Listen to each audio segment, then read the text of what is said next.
Hi.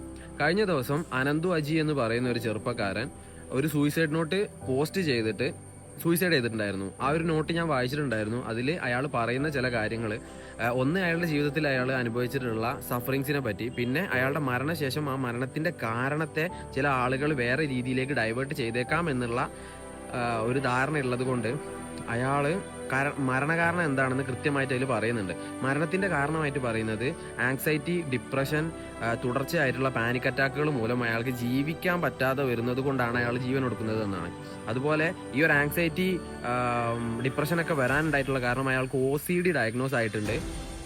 ഈ OCD ഉണ്ടാവാനായിട്ടുള്ള കാരണം അയാളുടെ ചൈൽഡ്ഹുഡിൽ ഉണ്ടായിട്ടുള്ള ഒരു ട്രോമയാണ്. 4 വയസ്സിൽ തുടർച്ചയായിട്ട് ഒരാൾ അയാളെ സെക്ഷൽ അബ്യൂസ് ചെയ്തിട്ടുണ്ട് എന്നാണ് അയാൾ അതിൽ പറയുന്നത്.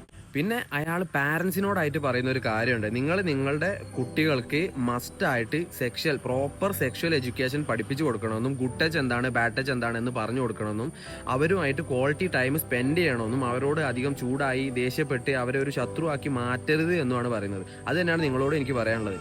നിങ്ങൾക്ക് എന്തൊക്കെ പ്രശ്നങ്ങളുണ്ടെങ്കിലും എന്തൊക്കെ തിരക്കുകളുണ്ടെങ്കിലും അതൊക്കെ മാറ്റി വെച്ചിട്ട് എല്ലാ ദിവസവും കുറച്ച് സമയം നിങ്ങൾ നിങ്ങളുടെ കുട്ടികൾക്ക് വേണ്ടിയിട്ട് സ്പെൻഡ് ചെയ്യണം.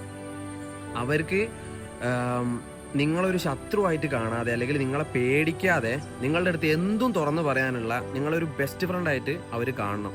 ആ രീതിയിലേക്ക് അവരെ എത്തിക്കണം. കാരണം ചെറിയ പ്രായത്തിൽ ഉണ്ടാകുന്ന ട്രോമകൾ അവരെ വലിയ വലിയ പ്രശ്നങ്ങളിലേക്കും വലിയ ആങ്സൈറ്റി, ഡിപ്രഷൻ പോലുള്ള വലിയ രോഗങ്ങളിലേക്കും തള്ളി നീക്കിയേക്കാം. അതുകൊണ്ട് നിങ്ങൾ നിങ്ങളുടെ കുട്ടികൾക്ക് വേണ്ടിയിട്ട് എല്ലാ ദിവസവും കുറച്ച് സമയമെങ്കിലും മസ്റ്റായിട്ട് സ്പെൻഡ് ചെയ്യണം.